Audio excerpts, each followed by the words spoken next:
نحمدہ ونصلی ونسلم علی سیدنا و مولانا محمد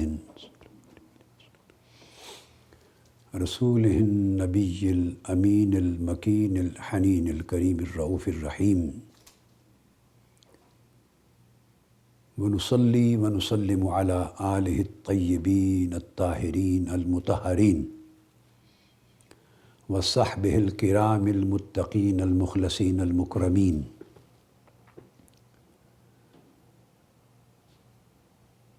وأولیاء امتہ والصالحین وعلماء ملتہ العاملین اما بعد فاعوذ باللہ من الشیطان الرجیم بسم اللہ الرحمن الرحیم ومن یعص اللہ ورسولہ ویتعد حدودہ یدخلہ نارا خالدا فیہا وَلَهُ عَذَابٌ مُّهِینٌ صدق اللہ مولانا العظیم۔ معزز سامعین و ناظرین اور خواتین و حضرات اور مشائخ، علماء اور اساتذہ کرام اور طلباء و طالبات اور جمیع مستفیدین اور مستفیدات، اللہ رب العزت کا شکر ہے جس کی توفیق سے ہم قرآن و سنت کی روشنی میں عقائد صحیحہ کے موضوع پر سلسلہ وار گفتگو کر رہے ہیں، اور اس باب میں پہلا بنیادی مسئلہ جس کے مختلف پہلوؤں پر ہم روشنی ڈالتے چلے آ رہے ہیں قرآن مجید کے حوالے سے، کہ یہ فتنہ کہ ہمارے لیے صرف قرآن ہی حجت ہے اور قرآن ہی اتھارٹی ہے اور صرف قرآن ہی کی پوزیشن اور حیثیت ایبسلیوٹ بائنڈنگ کی ہے، اور رہ گئی سنت نبوی اور احادیث مبارکہ، ان کی حیثیت حجت کی نہیں ہے، معاذ اللہ استغفر اللہ۔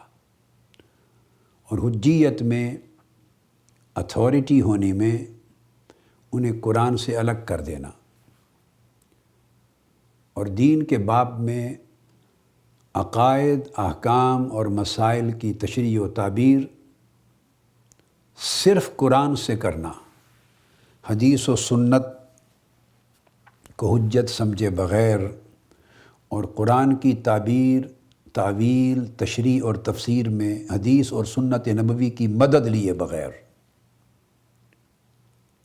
یہ جو فتنہ ہے اور گمراہی ہے اور کفر و الحاد ہے جو دین کے نام پر، قرآن کے نام پر، معاذ اللہ استغفر اللہ، امت میں پھیلایا گیا اور اس پر زور دیا جا رہا ہے، تو ہم سب سے پہلے اس فتنہ کا قلع کما کر رہے ہیں اور اس سوال کا جواب قرآن ہی مجید کے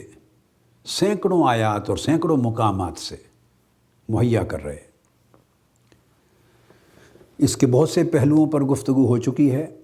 یہ قرآنی دلائل بے شمار بیان ہو چکے ہیں۔ آج ہم قرآنی دلائل کا ایک نیا چیپٹر شروع کر رہے ہیں، اور وہ یہ کہ قرآن مجید نے خود، جو کہ بلا شک و شبہ حجت ہے، اس نے خود قرآن کو اور سنت کو، فرمان الہی اور فرمان رسول کو صلی اللہ علیہ وسلم کو اتھارٹی ہونے میں، حجت ہونے میں اور حقیقت میں اپنے حکم کے اعتبار سے ایک ہی ہونے میں ایک نیا اسلوب اختیار کیا ہے، اور وہ یہ کہ بہت سے احکام قرآن مجید نے اس طرح دیے ہیں جن میں ذکر اللہ اور اللہ کے رسول کا آیا ہے واو عاطفہ کے ساتھ، وہی واو عاطفہ جس پر ہم شر و بست کے ساتھ گفتگو پچھلی نشستوں میں کر آئے ہیں، مگر اللہ اور اللہ کے رسول دونوں کا ذکر کر کے ضمیر دو کی بیان نہیں کی، ضمیر واحد کی استعمال کی۔ یہاں عام سامعین کے لیے اور عام طلباء کے لیے اور سوسائٹی کے عام لوگوں کے لیے ضروری ہے کہ سمجھا دوں، مختلف زبانوں کے اپنے سٹائل ہوتے ہیں اور گرامیٹیکل پرنسپلز ہوتے ہیں۔ مثلا اردو زبان میں صرف یا ضمیر واحد ہوتی ہے یا جمع ہوتی ہے، یعنی اگر ایک شخص کی بات ہے، ایک فرد کی بات ہے، تو اس کے لیے ہم کہیں گے کہ اس شخص نے یہ کہا، وہ کھا رہا ہے، وہ آ رہا ہے، وہ بیٹھا ہے، وہ چل رہا ہے، تو ہم وہ یوز کریں گے، اس کا لفظ یوز کریں گے، اس کو ہے کہیں گے، اس سے پتہ چل جائے گا کہ ایک شخص کی بات ہو رہی ہے۔ تو اردو میں یہ ضمیر واحد ہے، اور اگر ایک سے زائد ہیں، خواہ 2 آدمی ہیں، خواہ 3 ہیں، خواہ 100 ہیں، خواہ 10,000 ہیں، خواہ لاکھوں میں ہیں، تو اس کے لیے جمع کا صیغہ استعمال ہوگا۔ وہ آ رہے ہیں، وہ بیٹھے ہیں، ان سب نے ہاتھ اٹھائے، انہوں نے نعرہ لگایا،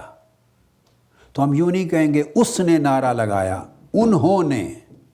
اب انہوں نے کہہ دیا، یا وہ آ رہے ہیں، یا وہ بیٹھے ہیں، یا 20 40 50 آدمی ہیں تو وہ کھانا کھا رہے ہیں،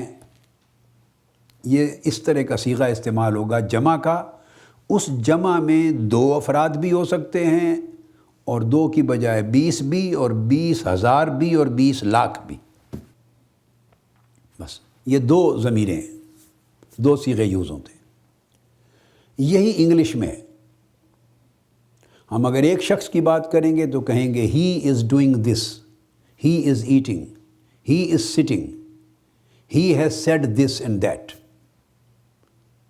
ہی کے لیے کہیں گے۔ اگر متکلم کا صیغہ ہوگا تو آئی بولیں گے، I want this, I am going here and there, I am performing my duty, I بولیں گے، تو اس سے مراد ہوگا کہ ایک شخص ہے۔ اور اگر ایک سے زائد ہیں، 2 ہوں، 3 ہوں، 10 ہوں، 1000 ہوں، اردو کی طرح ہی انگلش کا طریقہ ہے، پھر لفظ بول دیں گے we live here, we are doing this, we study in this school, we are travelling on this and that date.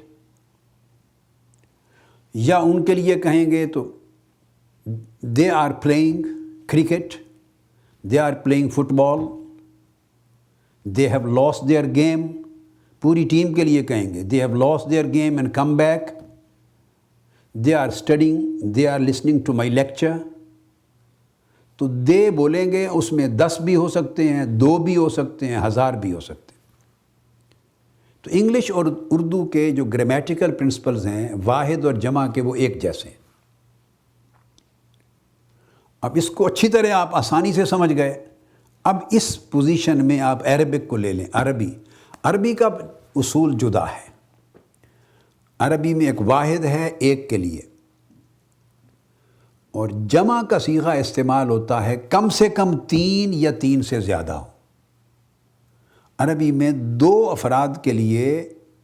جمع کا صیغہ یوز نہیں ہوتا، اس کے لیے تثنیہ کا ایک صیغہ الگ ہوتا ہے۔ تو عربی کے اندر چونکہ بہت زیادہ وسعت اور جامعیت ہے جو دنیا کی کسی زبان میں نہیں، تو اس کی ضمیریں اور اس کے صیغے بھی زیادہ وسیع ہیں، اور ہر لفظ سے ہر چیز کا صحیح اطلاق سمجھ آتا چلا جاتا ہے۔ اب انگلش اور اردو میں وہ آ رہے ہیں، اس سے آپ یہ تعین نہیں کر سکتے کہ وہ کتنے لوگ آ رہے ہیں۔ عربی سے آپ اندازہ کر سکتے ہیں، جمع کا صیغہ ہوگا تو کم سے کم اتنا تعین ہو جائے گا کہ کم سے کم 3 افراد ہیں یا زیادہ ہیں۔ اگر 2 ہیں تو پھر تثنیہ کا صیغہ ہوگا for 2۔ اگر ایک شخص ہے تو واحد کا صیغہ ہوگا۔ تو عربی میں کہا جائے گا ہوا 1 کے لیے، ہما 2 کے لیے، ہم 3 کے لیے یا 3 سے زیادہ کے لیے، ہوا، ہما، ہم۔ اس طرح کبھی ضمیر آئے گی ہو، اسی طرح ہما، ہم۔ اچھا، انگلش میں مرد اور عورت کا بھی فرق نہیں ہوتا۔ کئی جگہوں پر مثلا جمع میں فرق نہیں ہوتا، واحد کا ہو تو ہی اور شی میں فرق ہوگا۔ جب وہی پلورل ہو جائے گا تو مرد ہوں یا عورت تو سب کے لیے دے ہوگا یا وی ہوگا۔ عربی میں ہر جگہ سچویشن بدل جاتی۔ عربی میں ہوگا ہیا، ہما جمع کے لیے ہننا، صرف انگلش میں صرف دے تھا، اب یہاں ہننا ہو جائے گا۔ تو خیر یہ تو ڈیٹیل کی چیزیں ہیں، نقطہ سمجھانا یہ تھا کہ اگر 2 کی بات ہو تو عربی میں تثنیہ کی ضمیر استعمال ہوگی۔ 1 کی ضمیر تب استعمال ہوگی اگر فقط 1 کی بات ہے، تو عربی میں کہا جائے گا انہما یفعلان ہکذا، یعنی بے شک یہ 2 فرد یہ کام کر رہے ہیں۔ انہما یاکلان، یہ جب یہ بولا جائے گا تو یہ 2 آدمی کھا رہے ہیں۔ انہما یشربان، یہ 2 آدمی پی رہے ہیں۔ قالا، قالا، قالو، اس ایک شخص نے کہا، 2 افراد نے کہا، 3 افراد نے کہا۔ تو یہ تثنیہ کا صیغہ عربی میں واحد اور جمع کے درمیان ایڈ ہوتا ہے۔ کبھی بھی عربی اس کے بغیر آپ کو زبان اور عربی ادب کا جملہ نہیں ملے گا۔ اس کے پھر کچھ آگے تفصیلی قواعد اور ہیں، وہ میں درمیان میں چل کے اس استثناء کو بیان کروں گا۔ جب یہ بات آپ سمجھ گئے تو عربی میں لازمی ہے اگر 2 کی بات ہو، 2 کی، تو ضمیر بھی تثنیہ کی استعمال ہوگی۔ اب ہم قرآن مجید کی ان آیات کریمہ کی طرف آتے ہیں کہ قرآن مجید میں کئی مقامات ایسے ہیں جہاں اللہ اور اللہ کے رسول کی بات ہوئی 2 کی، اور وہ حکم بیان کیا 2 کے لیے مگر ضمیر واحد کی استعمال کی، تاکہ حکم کے اندر جو دوئی کا تصور ہے، ڈویلٹی کا تصور ہے، ڈیفرینشیٹ کرنے کا، جدا کرنے کا تصور ہے، اس کو بھی ختم کر دیا جائے، اور یہ سمجھ لیا جائے کہ بے شک ذاتیں تو 2 ہیں، اللہ کی اور اللہ کے رسول کی، مگر ان کا حکم ایک ہے، ان کے فرمان کا معنی ایک ہے، ان کے حکم کی حجیت ایک ہے، ان کے حکم کی جو اتھارٹی ہے وہ ایک ہے، one and the same. You can't say these are 2 different authorities. اپنی اصل حجیت کے اعتبار سے وہ ایک ہی مصدر، ایک ہی منبع، ایک ہی اتھارٹی تصور کی جائے گی اور اسے ایک ہی حکم کے طور پہ لیا جائے گا۔ اب یہ آیہ کریمہ جو میں نے تلاوت کی شروع میں، یہ سورہ نساء کی آیت نمبر 14 ہے۔ اس میں ارشاد فرمایا اللہ رب العزت نے، اب یہ پہلی آیت کوٹ کر رہا ہوں اس کانسیپٹ کو ایلیبوریٹ کرتے ہوئے، فرمایا وَمَن يَعْصِ اللَّهَ وَرَسُولَهُ، اور جو کوئی شخص اللہ اور اس کے رسول کی نافرمانی کرے، 2 کا ذکر آ گیا نا، اللہ کی نافرمانی اور اللہ کے رسول کی، وَيَتَعَدَّ حُدُودَهُ، اور اس کی حدوں کو توڑ دے، تو وہ اسے، یعنی اللہ اسے جہنم میں داخل کر دے گا جہاں وہ ہمیشہ رہے گا اور ذلت ناک عذاب ہوگا، اہانت انگیز عذاب ہوگا۔ اب یہاں دیکھیے، عام قاعدے کے اعتبار سے ہونا یہ چاہیے تھا وَمَن يَعْصِ اللَّهَ وَرَسُولَهُ وَيَتَعَدَّ حُدُودَهُمَا، عربی قاعدے کے اعتبار سے یوں ہونا چاہیے تھا کہ جو کوئی اللہ کی اور اس کے رسول کی نافرمانی کرے وَيَتَعَدَّ حُدُودَهُمَا، اور ان دونوں کی، چونکہ دو کی نافرمانی آ رہی ہے نا، تو دونوں کی نافرمانی کا مطلب ہے دونوں کی مقرر کی ہوئی حدوں کو توڑے، کراس کرے، دونوں کے احکام کو توڑے، دونوں کی حجت کی نفی کرے، تو ان کی حدود کراس کرے، توڑے، حدودہما ہونا چاہیے تھا، تو پھر اللہ انہیں جہنم میں ڈال دے گا، لیکن ایسا نہیں۔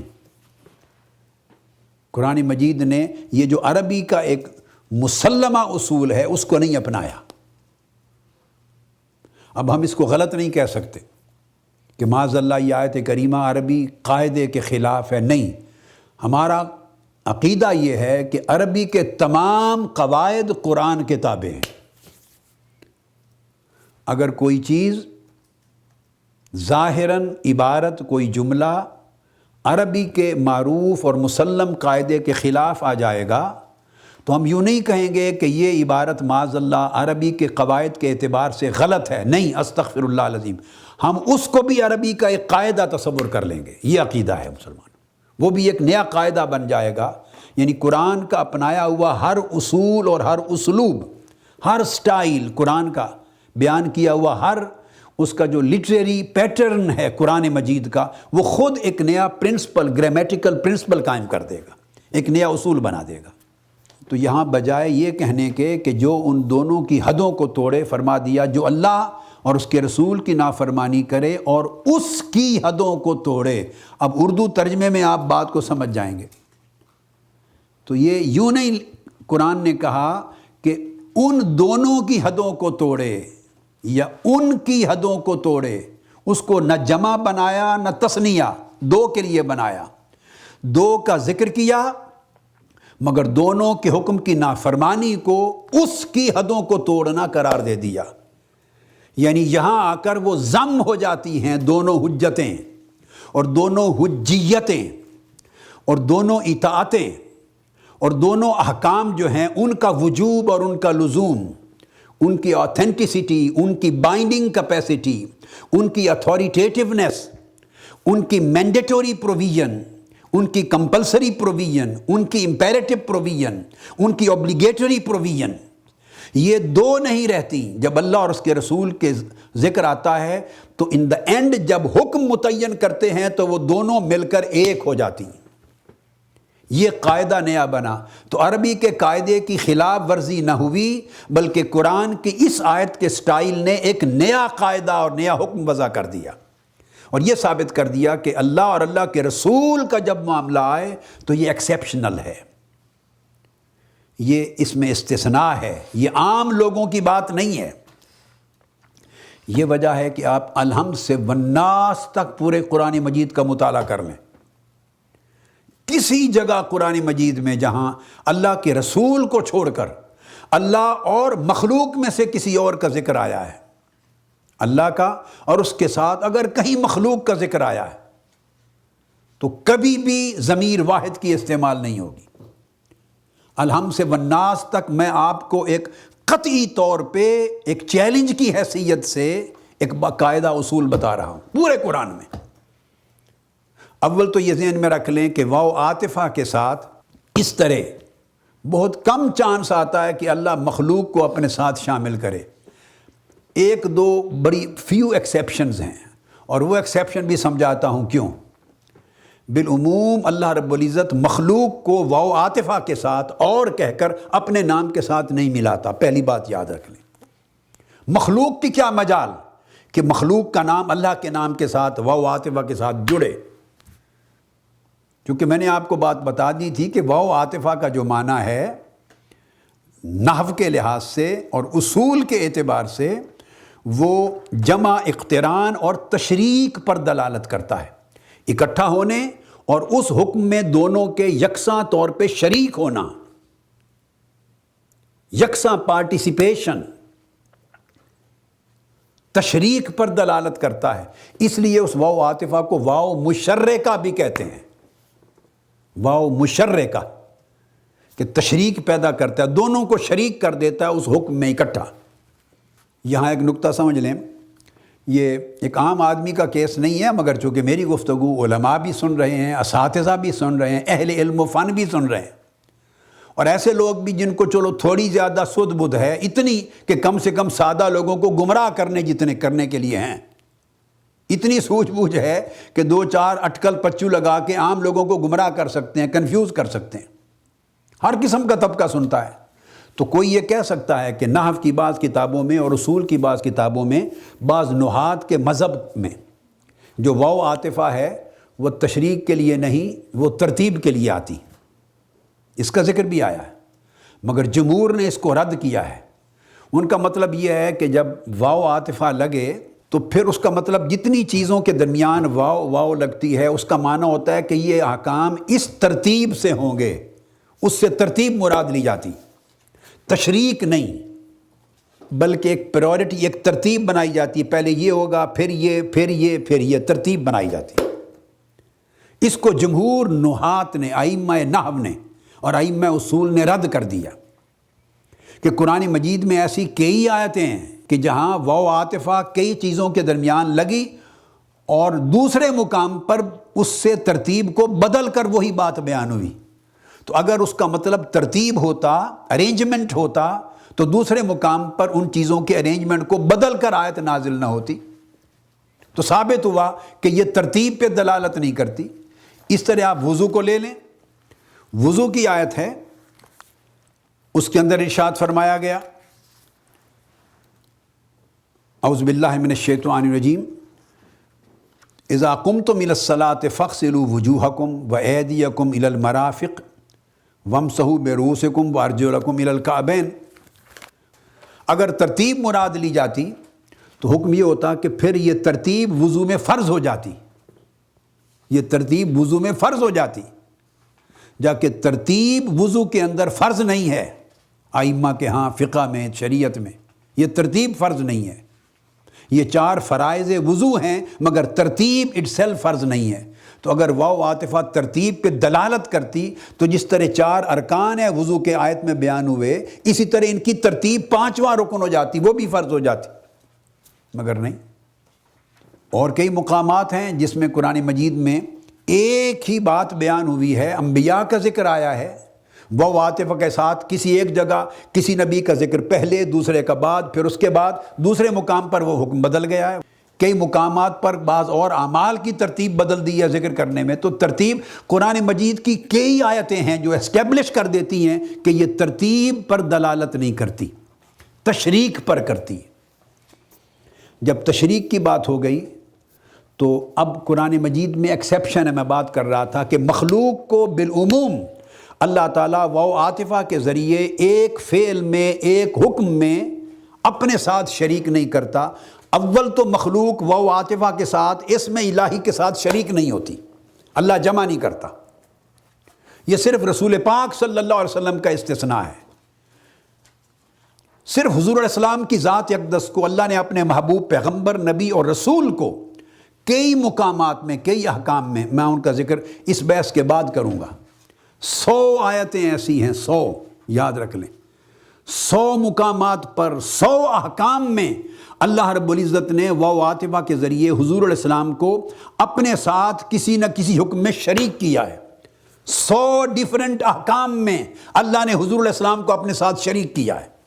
دو باتوں کو ذہن کریں، ایک میں نے کہا تھا ذہن نشین کر لیں کہ اطاعت پر دلالت کرنے والی آیتیں صریحاً لفظ اطاعت کے ساتھ 38 ہیں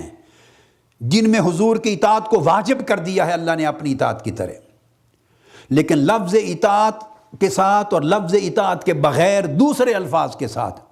جہاں حضور علیہ السلام کی اطاعت، آقا علیہ السلام کی سنت، آقا علیہ السلام کا فرمان، آقا علیہ السلام کا حکم اور امر واجب ہوتا ہے قرآن کی طرح، فرمان الہی کی طرح، ایسے مقامات 150 ہیں قرآن مجید میں، 150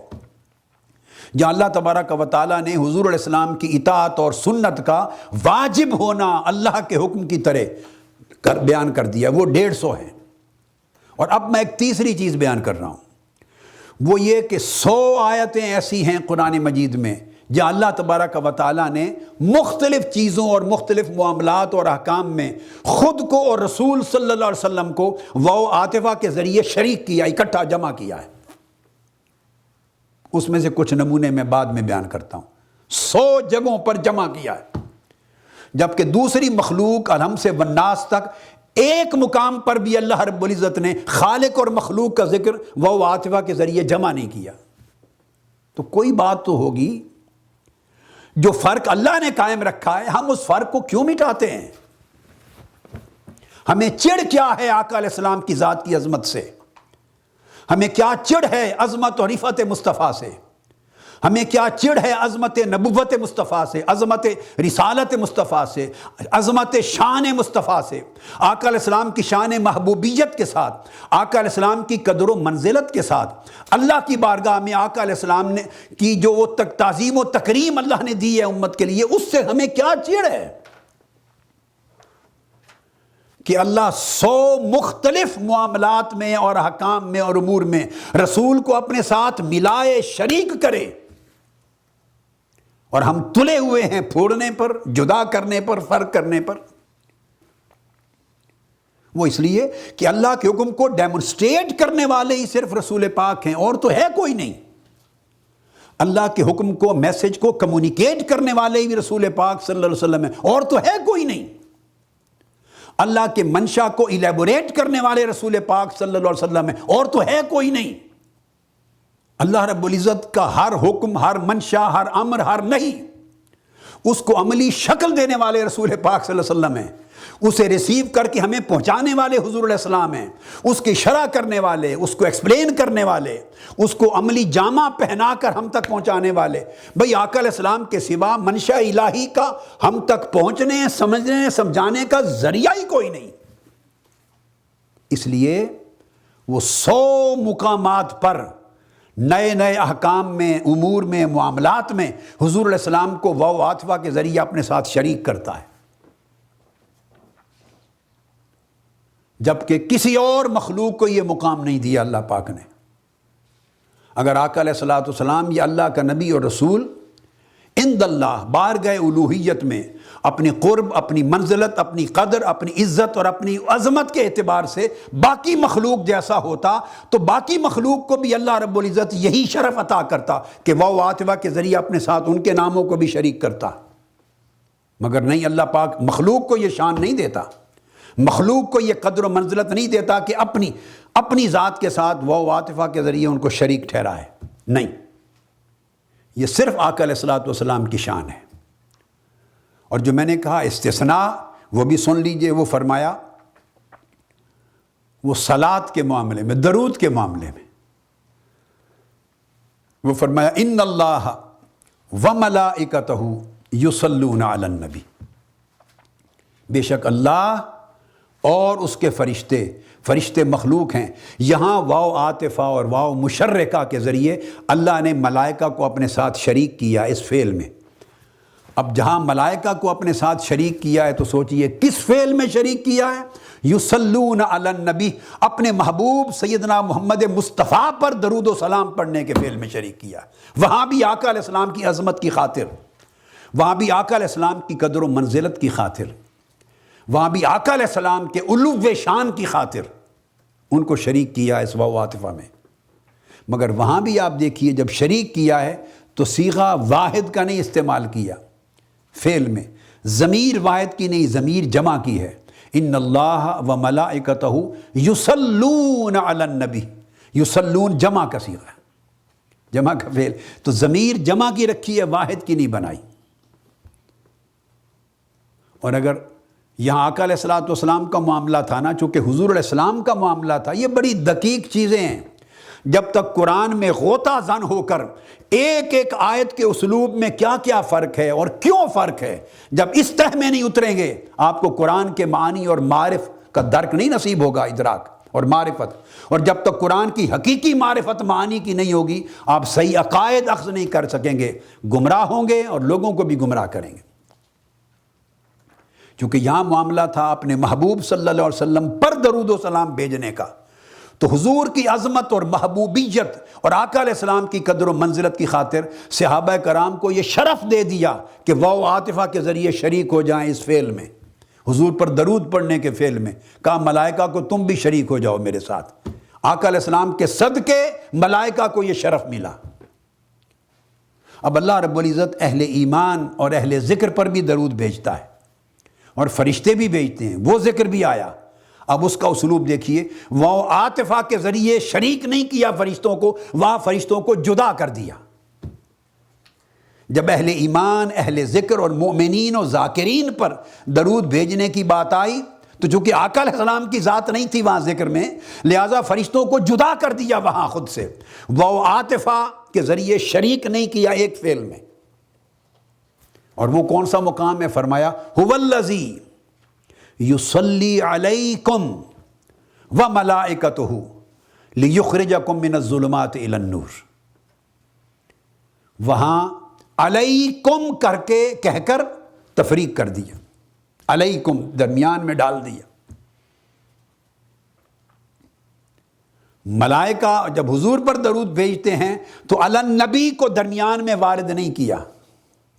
یوں نہیں کہا ان اللہ یصلی علی النبی وملائکتہ، ایسے نہیں کہا۔ آپ دیکھیے نا، غور طلب بات ہے، دونوں آیتوں کا موازنہ کریں اور اس فرق میں کچھ تو نکلنا چاہیے، کوئی حکمت، کوئی معنی، کوئی راز، کوئی اصول تو ہونا چاہیے۔ اللہ رب العزت کلام اصول کے بغیر نہیں ہوتا، یوں ہی بدل نہیں دیتا اللہ رب العزت اپنے طریقے کو، اپنے سٹائل کو، اپنے کلام کو۔ یہاں فرماتا ہے یا ایھا الذین آمنوا اذکروا اللہ ذکرا کثیرا وسبحوہ بکرۃ واصیلا ھو الذی یصلی علیکم وملائکتہ لیخرجکم من الظلمات الی النور۔ یہاں فرمایا اے ایمان والو کثرت سے اللہ کا ذکر کیا کرو۔ یہاں چونکہ اللہ کے ذکر کی بات ہے، وہاں اپنے محبوب مصطفیٰ پر درود کی بات ہے، اپنے ذکر کی بات ہے، یہاں ملائکہ کو الگ کر دیا۔ اپنے محبوب مصطفیٰ پر درود و سلام کی بات ہے، ملائکہ کو ساتھ شریک کر لیا۔ یہ شرف کسی کے صدقے سے نصیب ہو رہا ہے، عام قاعدے میں نہیں۔ ہمارے اوپر اہل ایمان پر اگر اللہ کا ذکر کریں تو ملائکہ کا درود آئے، اللہ درود بھیجے تو عام قاعدے پہ رکھ دیا ہمیں، عام قاعدے پہ، اپنے ٹھکانے پہ رکھا، ملائکہ کو اپنی جگہ پہ رکھا۔ فرمایا هو الذی یصلی علیکم، مکمل کر دیا جملہ، وہی ذات ہے جو تم پر درود بھیجتا ہے اللہ، جملہ مکمل ہو گیا۔ آپ دیکھ لیجئے وملائکتہ، اب اس کے علیکم کہہ کے اب واو آئی ہے، واو عاطفہ، اب ان کو کہا کہ اور فرشتے بھی بھیجتے ہیں تاکہ اللہ تمہیں گمراہی کے اندھیروں سے نکال کے نور کی طرف لے جائے۔ تو یہ اسلوب ذہن میں رکھ لیں، ھو الذی یصلی علیکم، جملہ مکمل ہو گیا، اس کے بعد واو عاطفہ لائے ہیں، وملائکتہ، اور اس کے فرشتے بھی بھیجتے ہیں تمہارے اوپر درود اگر تم اللہ کے ذکر کرنے والے بنو۔ یہ اصول اب حضور علیہ السلام پہ درود و سلام بھیجا جا رہا ہے، وہاں اصول ہے ان اللہ وملائکتہ، وہاں یوں نہیں فرمایا ان اللہ یصلی علی النبی وملائکتہ کہ بے شک اللہ نبی صلی اللہ علیہ وسلم پر درود بھیجتا ہے اور اس کے فرشتے۔ اہل ایمان اللہ کا ذکر کرنے والوں کے لیے کہا بے شک اللہ ان پر درود بھیجتا ہے اور اس کے فرشتے، وہاں یوں فرمایا، یہاں یوں نہیں فرمایا کہ بے شک اللہ نبی صلی اللہ علیہ وسلم پر درود بھیجتا ہے اور اس کے فرشتے، یہاں یہ نہیں فرمایا، یہاں کہا بے شک اللہ اور اس کے فرشتے نبی صلی اللہ علیہ وسلم پر درود بھیجتے ہیں۔ حضور پر درود بھیجتے ہیں کا حصہ یہ جملہ بعد میں مکمل کیا، فرشتوں کو واو عاطفہ کی شکل میں اپنے فعل میں شریک پہلے کیا۔ یہ اپنے ساتھ جو شریک کیا یہ صدقہ ہے محبت مصطفیٰ کا، عظمت مصطفیٰ کا، نسبت مصطفیٰ کا، درود مصطفیٰ کا اور سلام مصطفیٰ کا صلی اللہ علیہ وآلہ وسلم۔ تو آپ نے دیکھا کہ مخلوق کو اللہ رب العزت واو عاطفہ کی شکل میں اپنے ساتھ کبھی شریک نہیں کرتا، جملہ مکمل کر کے یا کوئی فعل درمیان میں لا کے فاصلہ کر دیتا ہے، اس کے بعد پھر ان کا ذکر کرتا ہے ایڈیشن کے طور پر۔ لیکن آقا علیہ السلام کو اپنے ساتھ شریک کرتا ہے، یا یہاں فرشتوں کو آقا علیہ السلام کے ذریعے، آقا کی وجہ اور آقا کے وسیلے سے شریک کیا ہے۔ لیکن پھر آپ دیکھیے گے کہ دونوں جگہوں پر ضمیر وہاں یصلون شریک کیا، مگر ضمیر جمع کی یوز کی۔ اب عربی کا ایک قاعدہ ہے، یاد رکھ لیں، یہاں ایک ایکسیپشنل قاعدہ ہے جو وہ بیان کر دوں۔ وہ یہ ایکسیپشنل قاعدہ یہ ہے کہ اگر ضمیر یا فعل یہ پہلے آ جائے اسماء کا ذکر کرنے سے پہلے، اور دو کا ذکر ہو بعد میں، تو پہلے آ جائے تو واحد کا صیغہ استعمال ہو سکتا ہے، واحد کا استعمال ہوتا ہے۔ اگر فعل پہلے ہو اس میں ضمیر واحد کی یوز ہو جائے گی، بعد میں پھر دو ذاتوں کا ذکر آ سکتا ہے۔ یا دوسری شکل یہ ہے کہ دو اسماء کا، دو افراد کا ذکر آ رہا ہے اور فعل درمیان میں آ جائے، دو کے درمیان، جیسے هو الذی یصلی علیکم وملائکتہ، تو لفظ اللہ کی ذات، الذی اور ملائکہ کے درمیان یصلی آ گیا کہ وہ درود پڑھتا ہے، تو تب بھی واحد کی ضمیر استعمال ہو جاتی ہے اس صیغے میں۔ تو صرف دو صورتیں ہیں ضمیر واحد کی، یا دونوں سے پہلے ذکر آ جائے فعل، کہا جائے گا یفعل ابو بکر و عمر ہاکذا، کہ ابو بکر اور عمر یہ کام کر رہے ہیں۔ یفعل پہلے آ جائے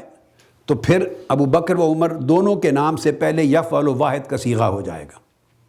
اور اگر یہ فعل بعد میں ذکر ہو اور اسم دونوں پہلے آ جائیں، مثلا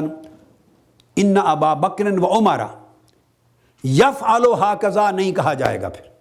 اگر دو کا ذکر پہلے آ گیا تو ہو جائے گا ان ابا بکر و عمر یفعلان ہاکذا، یہ دونوں اس طرح کام کر رہے ہیں، پھر تثنیہ کی ضمیر آئے گی، چونکہ دو آ چکے ہیں نا پہلے، اب ان دو کو بیان کرنے کے بعد اب فعل آ رہا ہے، لہٰذا اس میں ضمیر دو کی ہی ہوگی۔ اور اگر فعل پہلے آ جائے تو وہ دونوں پر وارد ہو جاتا ہے، اس میں واحد کا ہو سکتا ہے، اور دو کے درمیان آ جائے تو پھر بھی واحد کا یوز ہو سکتا ہے، کہ دونوں پچھلے اور اگلے پر الگ الگ اس کا اطلاق ہو جاتا ہے۔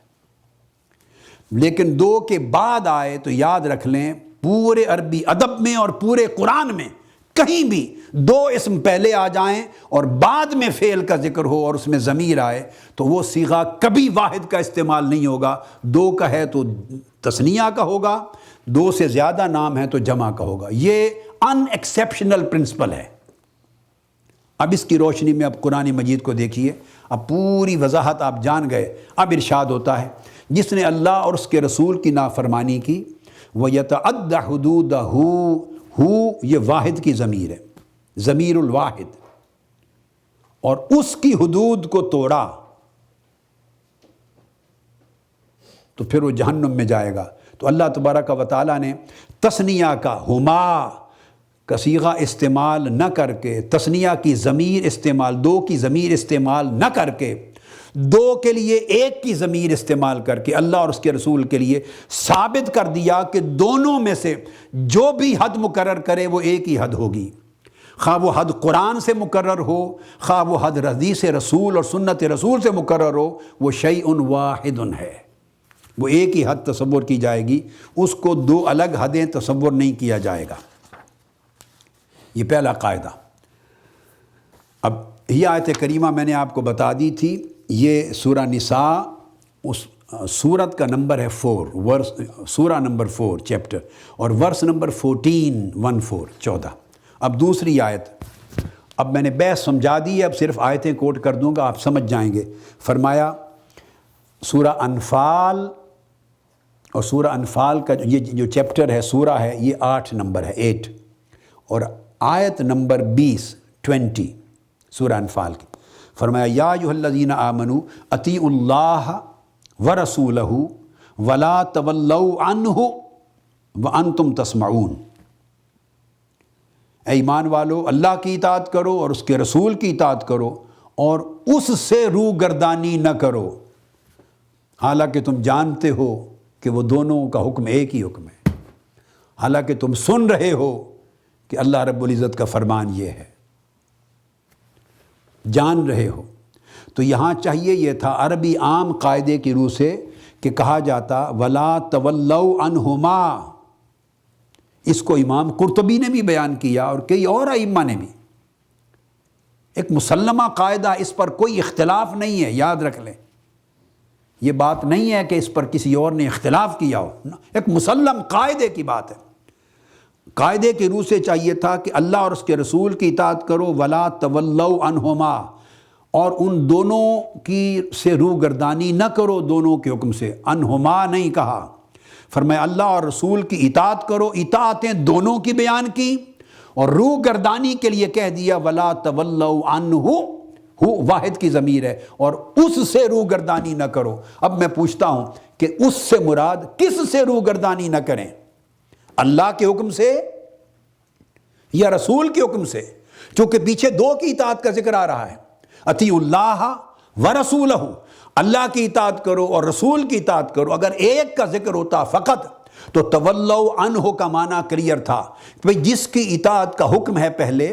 اسی کے حکم سے روگردانی کرنے سے روکا جا رہا ہے، اس کے حکم سے روگردانی نہ کرو، کلیئر تھی۔ اب مسئلہ یہ ہے، یہاں حکم تو ہے دو اطاعتوں کا، اللہ کی اطاعت کرو اور اس کے رسول کی، اور پھر حکم آ گیا اس کے حکم سے روگردانی نہ کرو۔ تو کیا معنی ہے؟ اس ضمیر کا مرجع کیا ہو گیا؟ کس کے حکم سے؟ اللہ رب العزت یہی نقطہ سمجھانا چاہتا ہے کہ جہاں حکم سے روگردانی کا مطلب آئے تو اس اور اس کے فرق کو مٹا دو۔ خواہ رسول کے حکم کی نافرمانی کرو گے تب بھی خدا کی نافرمانی، اور خدا کی نافرمانی تو خدا کی نافرمانی، اور حکم رسول کی نافرمانی بھی خدا کی نافرمانی ہے۔ لہٰذا اس فتنے کی جڑ کاٹ دی قرآن نے، جو کہے کہ قرآن کو حجت مانتے ہیں اور حکم رسول، سنت رسول، حدیث رسول کو حجت نہیں مانتے، اللہ رب العزت کے اس فرمان کی بغاوت کر دی اس نے۔ قرآن کہتا ہے اللہ اور اس کے رسول کی اطاعت کا مطلب ہے قرآن کی حجت ہونا اور رسول کی حدیث کا حجت ہونا، اور قرآن کہتا ہے اس کے حکم کی نافرمانی نہ کرو۔ قرآن نے دونوں کو اس کہہ کر ثابت کر دیا کہ حکم حدیث رسول ہو یا حکم کتاب الہی ہو، اس کی حجیت ایک ہے، دو نہیں ہیں، اور ان کی اطاعت بھی ایک ہے۔ پھر اس کے بعد تیسری آیت کریمہ اسی سورہ انفال میں، چیپٹر 8 آیت نمبر 24 اس میں ارشاد فرمایا یا ایھا الذین آمنوا استجیبوا للہ وللرسول اذا دعاکم لما یحییکم۔ اے ایمان والو، اللہ اور اللہ کے رسول کے لیے لبیک کہو، ان کی پکار پہ لبیک کہو، جب تمہیں بلائیں، حکم دیں تو فوری اطاعت کرو، سر تسلیم خم کر لو۔ اذا دعاکم، یہاں پھر ضمیر واحد کی ہے۔ اب عربی قاعدے کی روح سے ہونا یہ چاہیے تھا اذا دعواکم، ایمان والو اللہ اور اللہ کے رسول کے بلاوے پر لبیک کہو، سر تسلیم خم کرو، قبول کرو، جب وہ دونوں تمہیں بلائیں، جمع کا صیغہ ہونا چاہیے تھا، تثنیہ کا، تو وہ بنتا تھا اذا دعواکم، مگر یہاں تثنیہ کا دو کی ضمیر استعمال نہیں کی، کہا اذا دعاکم، اللہ اور اللہ کے رسول کے بلاوے پر لبیک کہو، اذا دعاکم، جب وہ تمہیں بلائیں نہیں کہا، تثنیہ یا جمع نہیں، بلائے، ضمیر واحد کی استعمال کی۔ کیوں؟ اس فتنے کی جڑ کاٹنے کے لیے کہ کوئی خدا کے بلاوے کو رسول کے بلاوے سے الگ نہ سمجھے، اور رسول کے حکم اور بلاوے کو اللہ کے حکم اور بلاوے سے الگ نہ سمجھے۔ مینشن دو کا اس لیے کیا تاکہ ذہنوں میں ثبت ہو جائے کہ حکم خدا ہے، سن لو، اور ادھر حکم رسول ہے، سن لو، ادھر قرآن کا حکم ہے، سن لو، ادھر حدیث اور سنت رسول کا حکم ہے، سن لو، ادھر اللہ کی اطاعت ہے، سن لو، ادھر رسول کی اطاعت ہے، سن لو، مگر دونوں کا حکم کیا ہے؟ اذا دعاکم، دونوں کی دعوت ایک ہے، دونوں کی حجیت ایک ہے، دونوں کا وجوب ایک ہے، لزوم ایک ہے، ان کے اتھارٹی ہونے میں آپ جدا جدا نہیں بنا سکتے، اللہ نے دو کو ایک کے حکم میں شامل کر دیا۔ سو بحیثیت مسلمان ہمیں کس طرح اختیار پہنچتا ہے کہ ہم دعاکم کو توڑ کر دعواکم کر دیں، ان کے حکم کی حجیت کو جدا کر دیں اور ایک کو مانے ایک کا انکار کریں۔ بھئی اسی گنجائش کو تو اللہ نے رد کیا ہے کہ کوئی اللہ کی بات مانے اور رسول کی بات کو ماننے کے انکار کا راستہ پیدا نہ کرے۔ اس راستے کو بند کرتے ہوئے کہا بھائی خدا اور اس کے رسول کا بلاوا ایک ہے، حکم ایک ہے، فرمان ایک ہے، حجیت ایک ہے، وجوب ایک ہے، اطاعت ایک ہے، فرضیت ایک ہے، لزوم ایک ہے۔ آپ ڈیفرینشیٹ نہیں کر سکتے۔ اس تیسری آیت پہ آج کی گفتگو ختم کرتے ہیں اور انشاءاللہ تعالی اگلی نشست میں اسی مضمون کو آگے آیات کریمہ کی روشنی میں جاری رکھیں گے۔ وما علینا الا البلاغ۔ شیخ الاسلام ڈاکٹر محمد طاہر القادری کے آفیشیل یوٹیوب چینل کو سبسکرائب کریں اور بیل آئیکن کلک کریں۔